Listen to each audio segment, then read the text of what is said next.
Hello and welcome to ज़रा हट के। मुबश्शिर ज़ैदी और ज़रार खोड़ो का सलाम कबूल कीजिए। आज जुमा है, कॉलिंग डे है। मुल्क में सूरत हाल जो है वो एक बहरानी कैफियत में है, मगर फिर भी हम चाहेंगे कि बजाय किसी सियासतदान को लेने के हम आम लोगों की बात सुने कि वो क्या कह रहे हैं। सबसे पहले हमारे साथ इससे पहले सॉरी पता था, मैं खुद ही कह रहा था कि हम कोई डिस्कशन नहीं करेंगे, लेकिन यार कैसी चीज़ें पलटती हैं। हाँ, कैसी चीज़ें पलटती हैं।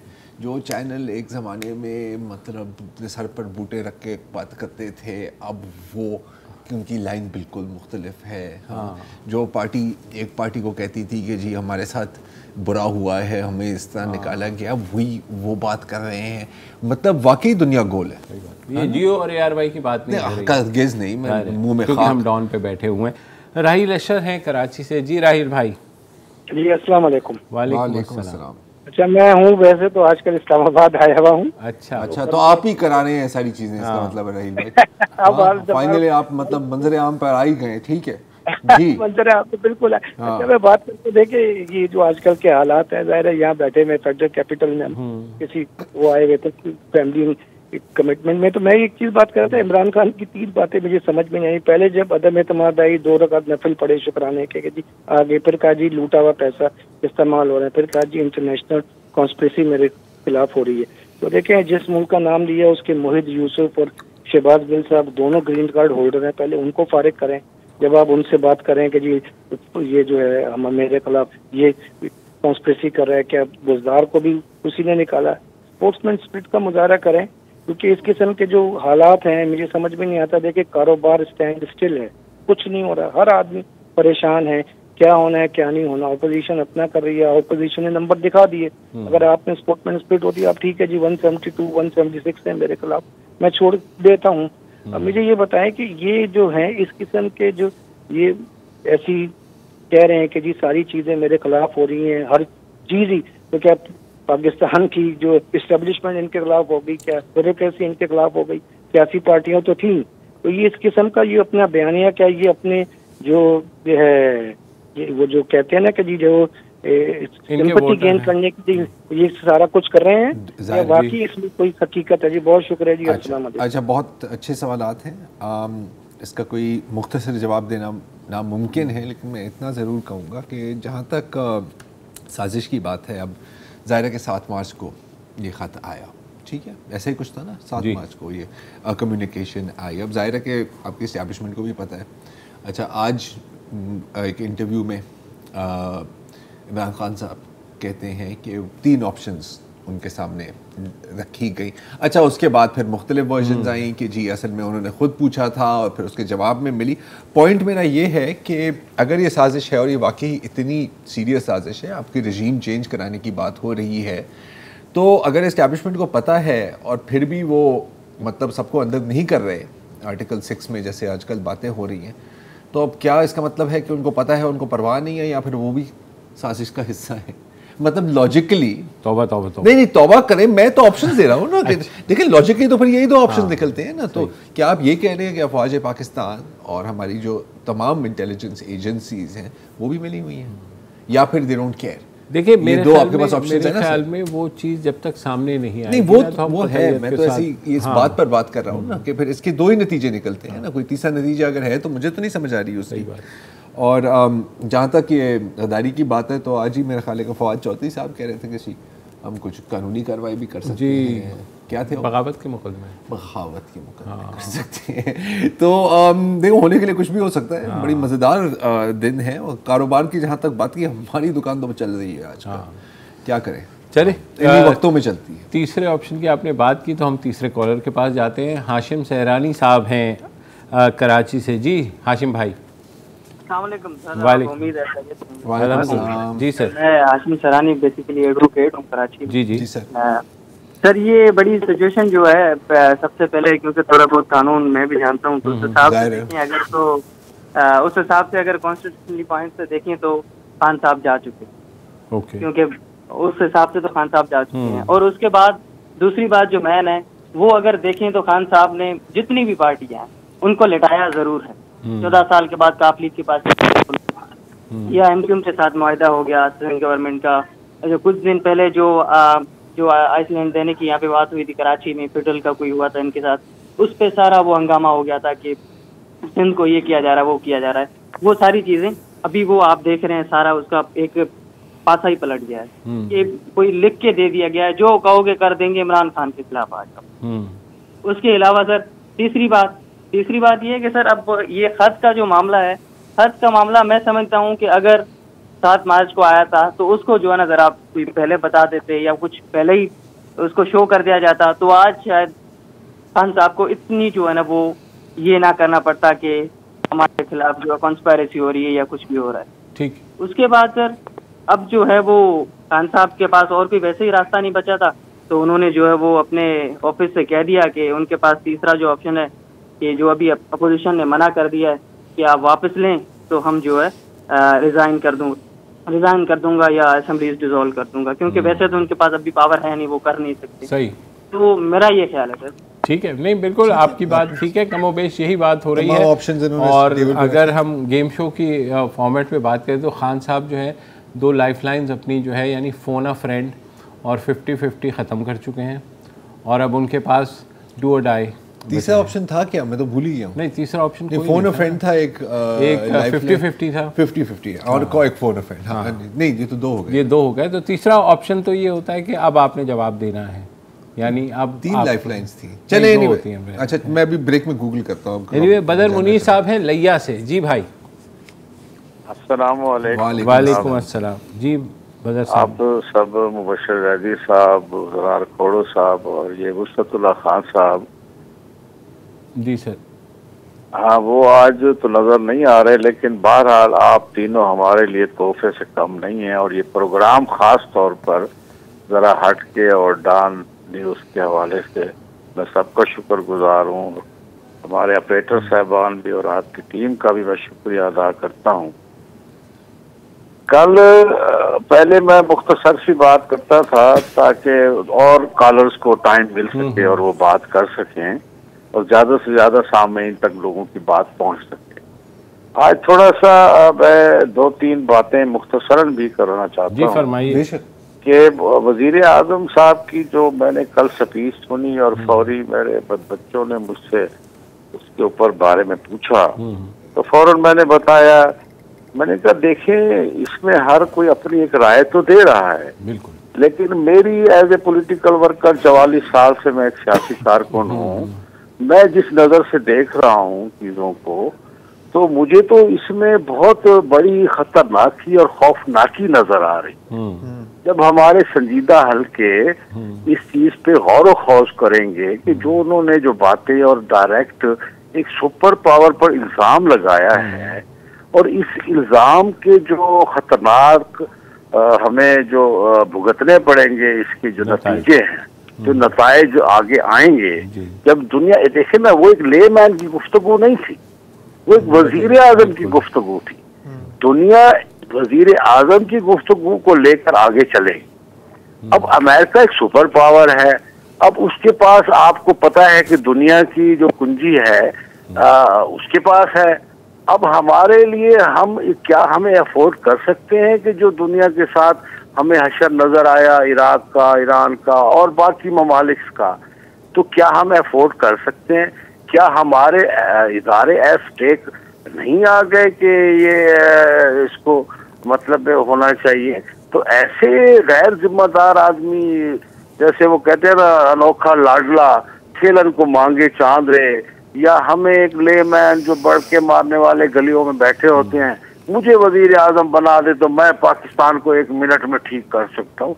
तो मुझे तो एक ऐसे लेमैन की तरह की गुफ्तगू और बढ़ के और हमेशा से शुरू से लेकर आज तक लगी हैं। तो प्लीज इसको जो है तमाम संजीदा लोग, संजीदा इदारे हमारे मुल्क के, जो हम एस्टेक आ गए हैं, पूरा कंट्री बाय 23 करोड़ अवाम खतरे में लाक हो गई है। मुल्क की सालमियत को खतरा हो सकता है आगे जाकर, जब दुनिया इसको संजीदा लेगी और दुनिया और मामलात में फंसी हुई है। बहरहाल वो इसको देखेगी तो जरूर, लेकिन मैं तो ये समझता हूँ ऐसे पॉलिटिशियन के ऊपर और ऐसी पार्टी के ऊपर बैन होना चाहिए जो इतनी गैर जिम्मेदारी का सबूत दे। और आपके सामने है कैसे सियासी कल्चर को उन्होंने बर्बाद करके रख दिया। सियासी टर्मिनोलॉजी का उसको बर्बाद करके रख दिया। अब आप बताइए कि पॉलिटिकल ये लैंग्वेज है, पॉलिटिकल वर्ड है, ज़मीर और गैरत और ये धोखेबाजी और फला फला, ये पॉलिटिकल लफ्ज ही नहीं है। ये जो गाली गलोच, ये जो चोर डाकू वगैरह वगैरह, जो सियासतदान 50-50 साल से पॉलिटिक्स कर रहे हैं, उनकी कुर्बानियां दे रहे हैं। अब नाम अपना मौसूफ तकरीर में जुल्फ़कार अली भुट्टो साहब का ले रहे थे। भाई जुल्फ़कार अली भुट्टो साहब कहाँ और आप कहाँ, और वो उस वक्त के वाक़यात और हालात क्या थे, और उसको हर कोई जुल्फ़कार अली भुट्टो बनना चाहता है। ये नहीं कोई कहता कि जुल्फ़कार अली भुट्टो को क्यों मारा गया था और उसके हमें नुकसानात, वो जो टर्निंग पॉइंट था, जो पाकिस्तान का ये कहते हैं कि नया पाकिस्तान, उसने नया पाकिस्तान तामीर किया था, नया पाकिस्तान बनाया था, 93,000 कैदी छुड़वा के लाया, 5,000 किलोमीटर का इलाका छोड़वा कर लाया, और खजाने में 1 रुपया नहीं था। उस वक्त हालत ये थी कि एक विली जीप होती थी, मेजर बैठता था, सिपाही उसको धक्का लगाते थे। आज हमारा इदारा कितना स्टैब्लिश वो शख्स करके गया है। ये कोई नहीं कहता कि उसको क्यों फांसी लगाए गए और उसके हमारे नुकसानात क्या हुए। वो तो मुस्लिम वर्ल्ड का चेयरमैन भी बना, ठीक है, दुनिया तो उससे खौफजदा हो गई। बिल्कुल आखिरी आपकी जी आखिरी बात भी कर लीजिए, दे दे तो मैं वो आखिरी बात भी कर दूं। तो आखिरी बात ये थी, मैंने पहले भी आपको अर्ज किया था कि जनूबी पंजाब के हवाले से भी इन्होंने एक टेबल की हुई है। तो वो अगर लिल्ला ये गवर्नमेंट अगली जो भी बने तो उसको वो जरूर कंसीडर करें। टेबल भी पीटीआई की तरफ से हुई है, ये कैसे भागेंगे। बेशक अपने हकीम के तौर पे वो बहुत कुछ कर रहे हैं। अब मिनी ट्रंप बनने की कोशिश ना करें, मौसूफ पॉलिटिक्स करें, आराम से पोजीशन में बैठें। इनके ऊपर वही बेशक करप्शन का शोर मचाते रहें। मैं तो खास तौर पर जैसे वो सीबीए बने हुए थे आसिफ अली जरदारी पीडीएम के, हम भी उनको सीबीए बनाते हैं जनूबी पंजाब वाले कि मेहरबानी करें, जब इतनी बड़ी गेमें आप कर सकते हैं तो अब हमारी जनूबी पंजाब की भी हमारे सीबीए बने और सारी जो भी अगला सेटअप बने उसमें पहली जो टेबल हुई पड़ी है जनूबी पंजाब की तहरीक, उसको पास कर दें। 5 करोड़ देखें ना, बात थोड़ी सी इतनी सी है कि सारे पॉलिटिकल पार्टियां इक़्तिदार में क्यों आती हैं और अवाम की खातिर अवाम को कुछ देने के लिए ये पार्टियां होती है ना, गिव एंड टेक होता है। बिल्कुल, जब बिल्कुल, वो 5 करोड़ अवाम को कुछ राइट्स देंगे, सही बात, तो जाहिर है ये बड़ी अचीवमेंट्स होगी तमाम सियासी जमातों की। बिल्कुल बिल्कुल। एक दफ़ा फिर उम्मीद लगाते हैं, जहाँ तक आपने ख़त की बात की जिम्मेदार इदारों की, तो मेरे ख्याल में कल जो नेशनल सिक्योरिटी काउंसिल का इजलास हुआ उसमें सारे इदारे मिलकर बैठे और उन्होंने फिर एक डिमांड जो है दिया भी, जो कि मेरे ख्याल में सिफारती सतह पर, लेकिन उन्होंने कहा अनडिप्लोमेटिक लैंग्वेज इस्तेमाल की है, वी प्रोटेस्ट। अगर वाकई रजीम चेंज की बात हुई है तो वो अनडिप्लोमेटिक लैंग्वेज से 10 हाथ आगे की बात है। ब्लेटेंट इंटरफेरेंस की भी बात की है, ठीक है। ये जो भी बदर साहब ने ज़ाहिर है कि बहुत अपनी पूरी बात की है और बात उनकी मुकम्मल है, उनका अपना एक राय है। जो सबसे मुझे जो इस वक्त ख़तरनाक चीज़ लग रही है वो शायद ये नहीं है कि आपने अमेरिका को, वो एक अलग बात कि देखें, पहले तो आपका नैरेटिव था कि जी चोर हैं, डकैत हैं, ठीक है, सही है, ठीक है, चोर हैं, डकैत है, ज़्यादा से ज़्यादा क्या होगा, जेल होगी। अब है कि सब गद्दार हैं, ठीक है। और मुझे पता है कि हम गद्दार फैक्ट्री तो हमारे पास हमेशा से चलती रही है, लेकिन इस वक्त तो ये सूरत हाल है ना कि हमारे सिवा सभी सब गद्दार। अच्छा, जब आप ये मैसेज देते हैं, ये वो कौम है, आप ये बात ना भूलें जो ख्वाब देखकर लोगों का गला काट देती है। सही बात। तो जब एक लीडर जिसकी इतनी बड़ी फॉलोइंग है वो कहेगा कि गद्दार है, तो डाउन द लाइन सब कहेंगे वो गद्दार है। और ये जो एक कार्ड खेला गया है ना, ये एक इंतहाई ख़तरनाक कार्ड है। ये आपको अभी नहीं नज़र आएगा, ये आपको कुछ महीनों बाद नज़र आएगा जब ये टेम्पो मज़ीद बढ़ाया जाएगा, क्योंकि इस टेम्पो को सस्टेन करने के लिए ना बढ़ाने की ज़रूरत होती है, ये वैसे सस्टेन नहीं होता, you have to keep going higher. तो इवेंचुअली मेरा तो ख्याल है कि किसी को मरवा भी देंगे इसी तरह, इसी चक्कर में गद्दार करते करते। फिलहाल एक वक्फा लेते हैं जी, वक्फे के बाद वापस आते हैं। वेलकम बैक जी। और मैं अगले कॉलर हैं अमीन खसखेली साहब कराची से। अस्सलाम वालेकुम जी। वालेकुम सलाम जी। थोड़ा सा ठीक है आप? अल्हम्दुलिल्लाह साईं।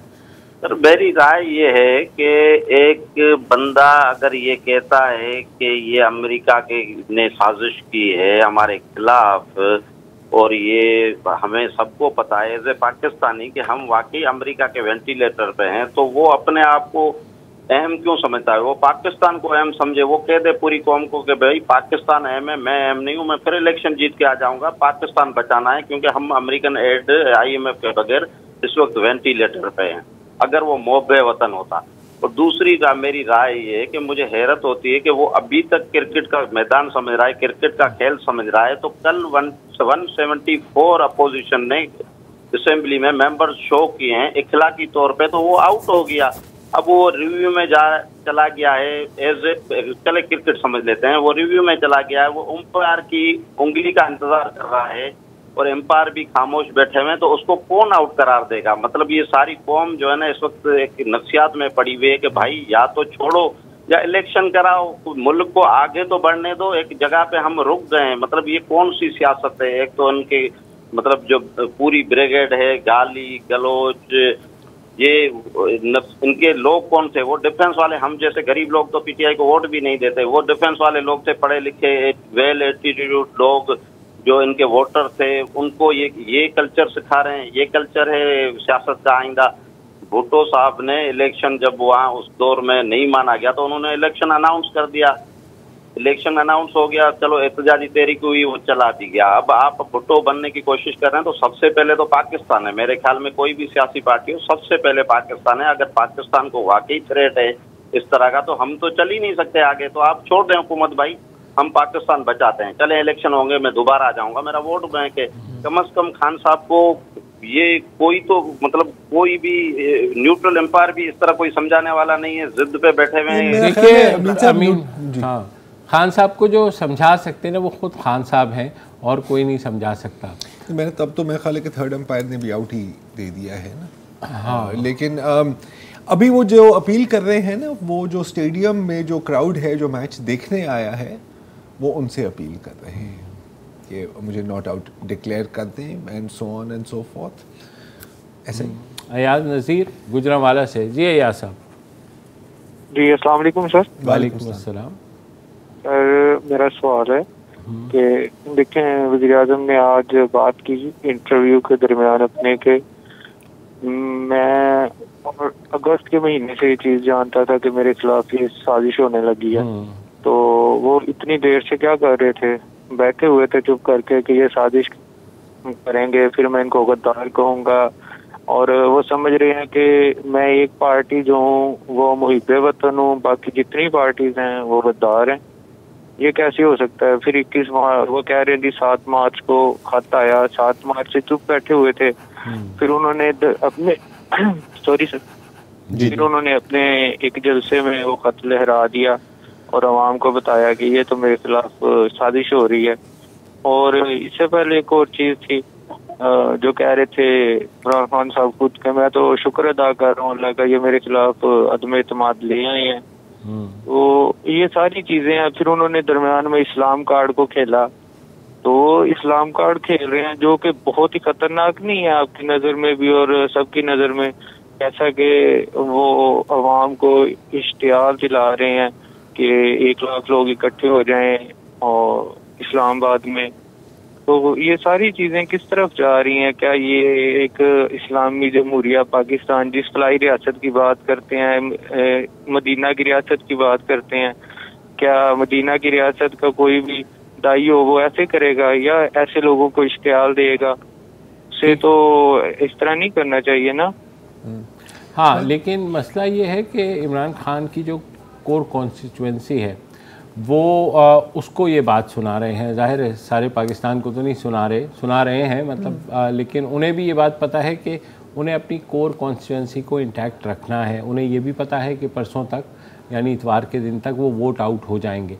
वो आगे की गेम खेल रहे हैं ताकि अपने जो कोर कॉन्स्टिट्यूएंसी है उनको ये यकीन दिला सकें कि देखिए मेरे ख़िलाफ़ बैरूनी साजिश हुई, अंदरून मुल्क जो अपोजिशन लीडर बैठे हुए हैं वो उसके आलाकार बने और मैं जो हूँ मुझे क्यों निकाला, पार्ट 2 जो है वो हो गया है। तो अब जो भी सेटअप बनता है तो आप मुझे सपोर्ट करते रहिएगा ताकि अगले इलेक्शंस में मैं दोबारा से आऊँ। इस वक्त एक बड़ी एक हैरानकुन बात है, ये काफ़ी दिनों से नोट कर रहा हूँ कि इस वक्त अगर आप पीटीआई के सपोर्टर्स की आप पोस्ट्स पढ़ें, आप उनसे गुफ्तगू करें, कमोपेश वो बिल्कुल वही बातें कर रहे हैं जो नून लीग वाले करते थे 2018 में।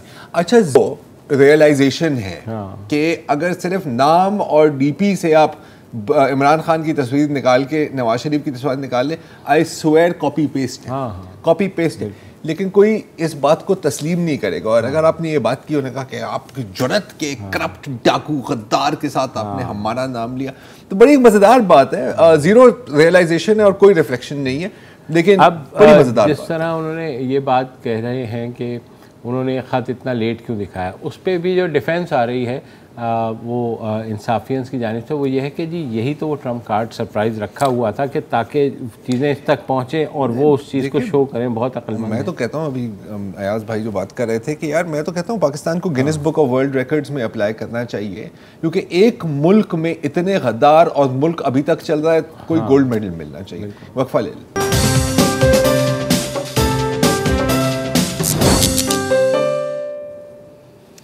Welcome back. हमारे अगले कॉलर हैं मंजूर खान साहब रावलपिंडी से। अस्सलाम वालेकुम सर। वालेकुम अस्सलाम सर, खैरियत से हैं? अल्हम्दुलिल्लाह सर, आप सुनाएं। किया जी मैंने सर, माफ़ी, कॉल मिल गई सर। जी फरमाइए। अच्छा सर, मैं ये कहना चाह रहा हूँ कि हमारे मुल्क में सबसे जो बड़ा मसला ये है कि मैं जो है ना, ये तबाही का बायस बनती है, और जो कौमें किसी के साथ इत्तेफाक नहीं करती, चार बंदे मिलके अगर किसी चीज़ पे इत्तेफाक करें तो कभी भी मसले नहीं।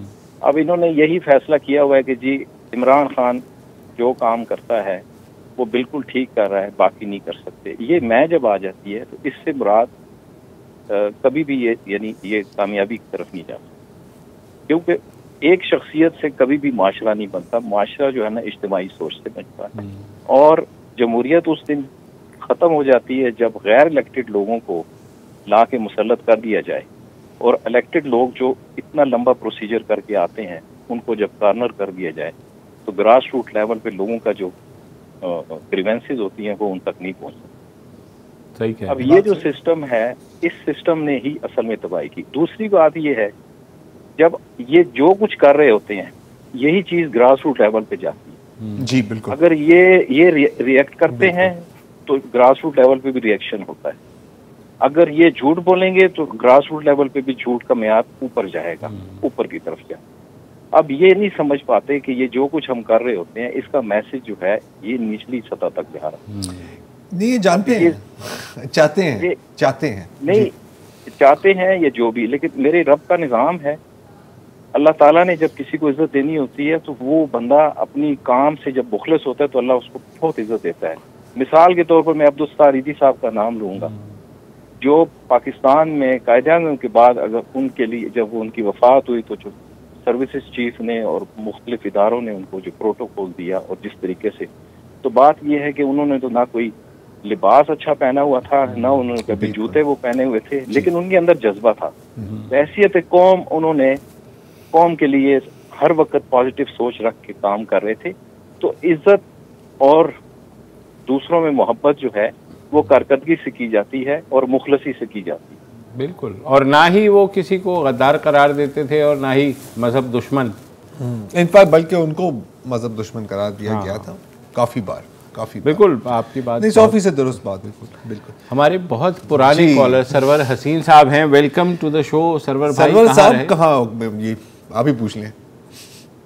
हेलो सरवर साहब। जी सरवर साहब कैसे हैं आप? सर पहचान लिया, शुक्र है सर। कैसे नहीं, आप लोग मतलब खुदा का खौफ करें हैं। हाँ अच्छा, मुझे हंसी आ रही है। सदार will be is a better, इसको रिस्पॉन्ड करेंगे कि ट्रेवर नोवा का एक कॉमेडी सेंट्रल में प्रोग्राम आया था, पाकिस्तानी ट्रम्प। जी हाँ जी, याद है सर। अच्छा, do you see any difference? I, me and mine is always there. अच्छा, सोने पे सुहागा। अभी मैंने पढ़ रहा था क्लिप के परवेज खटक साहब ने वॉइस मैसेजेस भेजे हैं कि सुबह असेंबली का इजलास हो तो सुबह 1 लाख लोग पहुंचे, शाम को इजलास हो तो शाम को 1 लाख लोग पहुंचे। डोंट यू फील रिजेम्बलेंस के इम्पीचमेंट में जब हुआ था, ट्रम्पर्स जो पहुंचे थे व्हाइट हाउस के अंदर और हंगामा, तोड़ फोड़, और ये क्या था, is the same thing going to happen here also? यार आई होप नॉट। लेकिन मैं ये समझता हूं कि ये होगा। वो जो एजेंसीज है हमारी, जो सिक्योरिटी और इसकी जो है, वो खुद से एक्ट कर सकती हैं या उनको वजीर आजम से इजाजत लेनी होगी असेंबली के मेंबरान्स को बचाने की? मेरे ख्याल में देखिए, जो ऑलरेडी वहाँ रेंजर्स तैनात कर दी गई हैं और जो ज़ाहिर एजेंसीज़ हैं वो भी वहीं मौजूद होती हैं, तो मेरे ख्याल में ये जो धड़का लगा हुआ है सबको, ज़ाहिर एजेंसीज़ भी उससे वाकिफ़ हैं और कोशिश करेंगी कि इस तरह की कोई सिचुएशन पेश ना आए। मगर हमने देखा है कि जब बहुत बड़ा अगर हजूम आ जाए तो बहुत सी चीज़ें जो ये प्लान्स और प्रिवेंटिव मेजर्स ये सब धरे के धरे रह जाते। अगेन वी आर होपिंग कि ऐसा कुछ ना हो। होने के लिए कुछ भी हो सकता है। आपको शायद एक बहुत पुरानी क्लिप याद हो, अब मैं वो पूरी तरह तो नहीं दोहरा सकता, ज़ाहिर है ना मैं उसको चला सकता हूँ।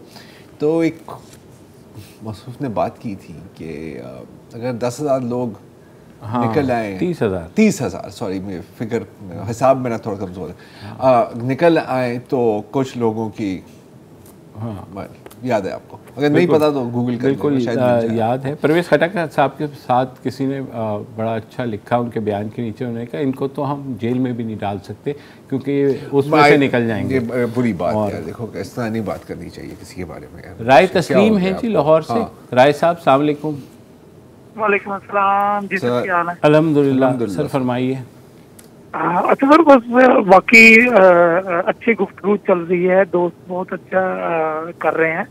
मेरे यहाँ तो ये कल के हवाले से, इमरान साहब के हवाले से है जो इन्होंने तकरीर की है, तो ये एक शिकस्त खोरदा इंसान ने तकरीर की है और उसने जो दो चीजें मेन उसने कोड कर रहा था, एक तो वो कुरान पाक के हवाले दे रहा था, दूसरा और नबी पाक सल्लल्लाहु अलैहि वसल्लम के हवाले दे रहा था, तीसरा वो के खुलफाए राशिदीन के हवाले दे रहा था। तो आया उसका खुद का अपना किधर स्टैंड कर रहा है, उसका अपना कोलोफेल किधर है, वो कितना बड़ा झूठ है, कितने बड़े झूठ बोलता है और उसको कभी यूटर्न का नाम देता है, कभी स्ट्रेटजी का नाम देता है। क्या है, कोई पूछ सकता है इस इंसान से कि यार तुम किस कौम को बेवकूफ बना रहे हो, लोगों की बात के साथ खेलते? अपना कॉल फेल तो ठीक करो। हमारे नबी ने क्या फरमाया कि झूठ नहीं बोलो, एक झूठ नहीं बोलो, आपके सारे मामले हो जाए, ठीक हो जाए। और ये स्टार्ट भी झूठ है और इसका एंड भी झूठ है। ठीक है राय साहब, मुझे लगता है कि शायद राय साहब अगले इलेक्शन में खान साहब को वोट नहीं देंगे। हाँ, लेकिन देखें राय भाई, मसला ये है कि सियासतदान अगर झूठ ना बोले तो मेरे ख्याल में वो फिर सियासत हो नहीं सकती। और ये सिर्फ खान साहब पे अप्लाई नहीं होता, ये क्रॉस द बोर्ड सियासतदान जो हैं, क्योंकि उनको पता है कि उन्होंने जब इलेक्शन से पहले जो अपनी कैंपेन चलानी होती हैं वो वादे करने होते हैं जो उन्हें पता है कि पूरे नहीं होंगे, मगर फिर भी फ्रीक्वेंसी की बात होती है ना, मतलब कभी कभी बोले, और मतलब बोले झूठ बोले तो अजीम तर कौमी मफाद में झूठ बोले, अपनी ज़ात के लिए। That's all. फैसल सईद साहब हैं ऑरलैंडो फ्लोरिडा USA। अस्सलाम वालेकुम फैसल साहब।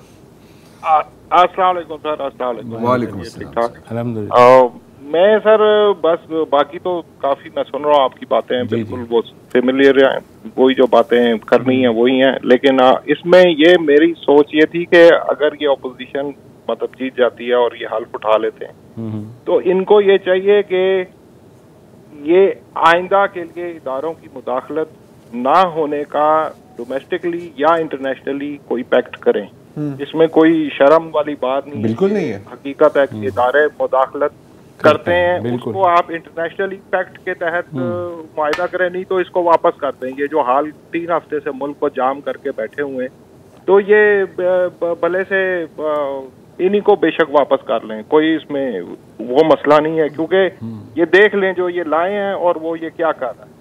दूसरा सर, ये जो पार्लियामेंट के जो मेंबर हैं जितने भी, जी वो उनको आप ये जो अल्फाज हैं जितने भी, अब मैं ये अल्फाज जो आपने अभी डिस्कस किए, ये सारे अल्फाज पार्लियामेंट के मेंबर के लिए लेना जुर्म होना चाहिए, क्योंकि अगर हम इस स्टेज के ऊपर एक पार्लियामेंट के बंदे को ये कह रहे हैं कि ये गद्दार और ये फलाना है, तो सर फिर आप बिल्कुल खत्म नहीं करेंगे। नहीं फैसल भाई, आप जो है मेरे ख्याल में अमेरिका में ये एक ट्रेलर देख चुके हैं गद्दार का ट्रम्प के जमाने में, तो आप ये तो फ्लोरिडा में है सर। हाँ, आप तो फ्लोरिडा में हैं, तो अच्छा जी फरमाइए। मैं माजरत आप नहीं सॉरी फरमाइए। अच्छा, वो सर दूसरा, ये जो सुप्रीम कोर्ट में जिन लोगों की पिटीशन गई हुई है, जिन मेंबर्स की, कि भाई वो अपने सरबरा के खिलाफ वोट करें ना करें, आप ये क्वेश्चन करो कि भाई अगर सरबरा या पार्टी अपने मंशूर पे अमल नहीं करती तो मेंबर के पास क्या चॉइस है?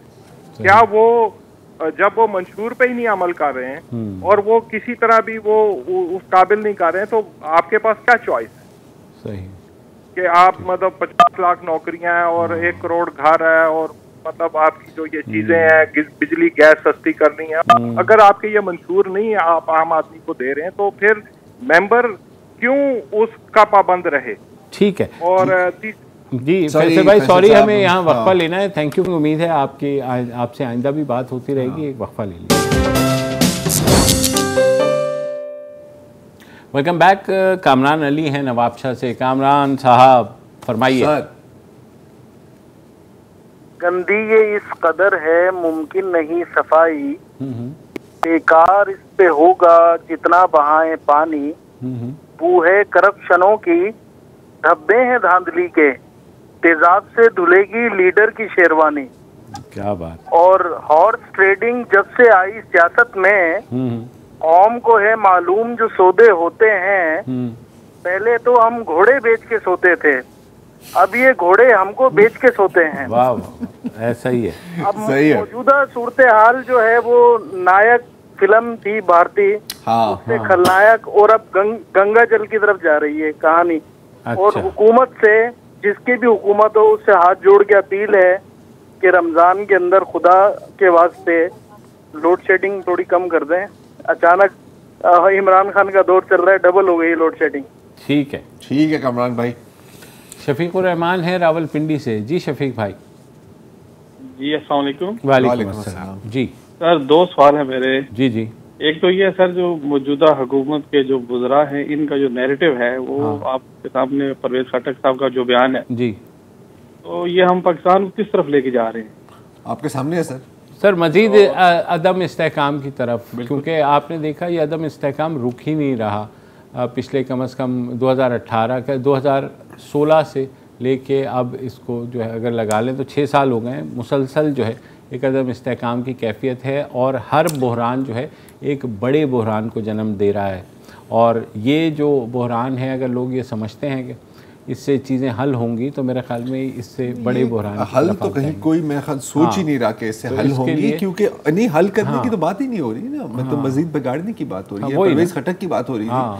तो महमूद खान की चीफ मिनिस्टर खैबर पख्तूनख्वा जो है, उनका अपने ऑडियो सुना है, मेरे ख्याल उन्होंने उसकी तस्दीक भी की है ना कि जाएँ आप लोगों को गद्दार कहें, आप ये करें, आप वो करें। और फिर जहाँ तक मैंने सुना है, उसको मैं 100% कंफर्म करता हूँ कि जब किसी ने पूछा कि सर ये आपकी ऑडियो, उसने कहा कि जी बिल्कुल, और ये जिहाद है और जिहाद में सब कुछ कबूल है। अब अच्छा, जिहाद के भी कुछ असूल होते हैं, जाहिर है, आप सबको पता है। तो आप गए हैं चोर से, गद्दार से, काफिर तक, और आपको अच्छी तरह से पता है कि इसका क्या अंजाम होता है। पर ये वो आग है जो जब से लगी है अब तक नहीं बुझ रही। नहीं बुझेगी कैसे, जब आप हर 2 हफ्ते उसके ऊपर पेट्रोल की टंकी भेज देते हो, फेंक देते हो यार, कैसे बुझेगी? बहुत अच्छा, लास्ट कॉलर का नाम मुस्तफ़ा सफ़वी कराची से। जी मुस्तफ़ा भाई। अस्सलाम वालेकुम। वालेकुम अस्सलाम सर। भाई पूरी कौम महसूस हो रही है पाकिस्तान की, तो मैं भी एक सदियों पुराना वाकया सुनाता हूँ, क्योंकि मैं लास्ट कॉलर हूँ। जी सर। देखिए, जितनी बड़ी जिम्मेदारी होती है, पकड़ उतनी सख्त होती है। बहलूल दाना एक दफा जाके हारून रशीद के तख्त पे बैठ गए, दरबारों ने लाख हटाना चाहा, बड़ी जिद्दोजहद की, 2-4 हाथ भी लग गए, हारून भी आ गया, परेशान हो गया। उसने कहा क्या बात है बहलूल, 2-4 हाथ लगे, तुम रो रहे हो? उन्होंने कहा मैं इस पे नहीं रो रहा हूँ कि मेरी पिटाई भी है, मैं ये सोच रहा हूँ मैं तेरे तख्त पे चंद लम्हों के लिए बैठा तो मेरी ये दुर्गत तेरे दरबारों ने बना दी, तू अल्लाह के सामने क्या जवाब दे होगा। तो भाई मसला सारा ये है, अभी कई दोस्तों ने जो बात की इस प्यारे पाकिस्तान की, अवाम पाकिस्तान की मफाद की बात करें, दुनिया से किस तरह ताल्लुकात रखने, क्या रखने, हमारे सियासतदानों को भी किसी एकेडमी में भेजे, किसी CSS एकेडमी की तरह से कोई एकेडमी बनाए, किसी CMA की तरह से बनाए, किसी judicial academy, federal judicial academy की तरफ से कोई एकेडमी बनाए, जहाँ इन्हें इन चीज़ों की तरबियत दी जाए। महज गाली गलोच, और अब ये बात जो खोड़ो साहब ने कही कि कुफ्र तक बात आ गई कि फतवा कुफ्र लग रहे हैं एक दूसरे पे, तो हकीकत में ये हम अपने कौम को जो है खुदा जाने किस पस्ती की तरफ हमारे जो है ये लीडर लेके जा रहे हैं, और यकीनन कहीं ना कहीं तो इसका इनको जवाबदेह होना है। बिल्कुल। तो ये मुक्के लहराना और ये शोर मचाना, इससे पहले इन्हें ये सोच लेना चाहिए कि अंजाम जो है वो कितना भयानक और हौलनाक होगा, यहाँ ना सही कहीं तो होगा। बेशक जी, आप सही कह रहे हैं। डॉक्टर बशीर हैं, हमारे पास थोड़ा वक्त बचा हुआ है। डॉक्टर बशीर साहब हैं कराची से। जी अस्सलाम वालेकुम। वालेकुम अस्सलाम सर। वक्त खत्म हो गया है, होने वाला है मैं जी। अगयार के अफकार और तखय्युल की गदाई, क्या तुझको नहीं अपनी खुदी तक भी रसाई, यह लामा बात कहा है। और इमरान खान की मौजूदा हुकूमत जो है वो फकत इनके दरमियान में बदज़बान लोगों की वजह से खत्म हो रही है। अगर ये अखलाकियात के ऊपर कदम रखते और ये अपनी जबान को बेहतर रखते तो जबान से दुनिया में बड़े बड़े फतवात मौलाना रूमी फरमाते हैं हासिल की जा सकती हैं। लेकिन अब चूंकि इस तरह की सूरत हाल बन चुकी है, हमारे वतन के साथ अल्लाह ताला जो भी फरमाए बेहतरी फरमाए। आमीन आमीन। डॉक्टर साहब, और मेरे ख्याल 1 मिनट रह गया हमारे पास। इम्तियाज हुसैन साहब हैं कराची से। जी अस्सलाम वालेकुम इम्तियाज साहब। बहुत बहुत शुक्रिया। वालेकुम सलाम। बस मैं यही कहूँगा, कोई ना कोई ऐसा कल्प्रिट तो है जो हमारे पाकिस्तान की ऐसी हालत है। बस आखिर में अल्लाह से दुआ करूँगा कि नबी पाक सदके सब कुछ सही हो जाए तो बहुत बेहतर होगा। अस्सलाम वालेकुम। बिल्कुल। अच्छा, मेजॉरिटी कॉलर्स जो हैं वो कंसर्न्ड है इस सारी सूरत हाल पर, और बिल्कुल होना चाहिए। कुछ भी हो सकता है यार, मतलब मजाक के अलावा इस वक्त पर आप कुछ नहीं रूल आउट कर सकते। हम हमेशा मतलब हम यही कहते हैं कि नहीं जी चीज़ें संभल जाएंगी, ये हो जाएगा, लेकिन बहुत आसान है, वही बहुत आसान है ये सारी चीज़ें कंप्लीट केओस की तरफ जाए, और जा रही हैं। और जो मतलब देखें, जो आप ये जो अब जो बीज बो रहे हैं, आई मीन पहले एक वक्त होता था कि आपके किसी के साथ इख्तिलाफ होती थी तो वो आपसे बहस करता था, ठीक है। वक्त आया कि वो आपको गाली देता था, आपके मुंह पे सुनने के लिए तैयार ही नहीं था। अब तो वक्त आ गया कि वो आपका सर फाड़ देगा। तो ये है हमारा मुस्तकबिल। इससे पहले कि हमारा सर फटे हम इजाज़त लेते हैं, और शायद जो है इतवार को खुसूसी ट्रांसमिशन के साथ हाजिर होंगे दोबारा। इजाज़त दीजिए, खुदा हाफिज़। अस्सलाम वालेकुम। अगर आपको हमारे शो पसंद आया है तो प्लीज़ हमारे YouTube चैनल को सब्सक्राइब करें, और अगर मुनासिब समझे तो इस वीडियो को लाइक भी कर लें, तो कोई हर्ज नहीं है, और शेयर भी कर लें और कमेंट भी कर दें जी, वरना वो सब ऐसे ही लिखते रहेंगे। और ये जो दोनों कह रहे हैं ये कर लें जी प्लीज़, नहीं तो हमें भी घर जाना है, मैं आपके कंप्यूटर में नहीं रहना 24 घंटे। सही बात।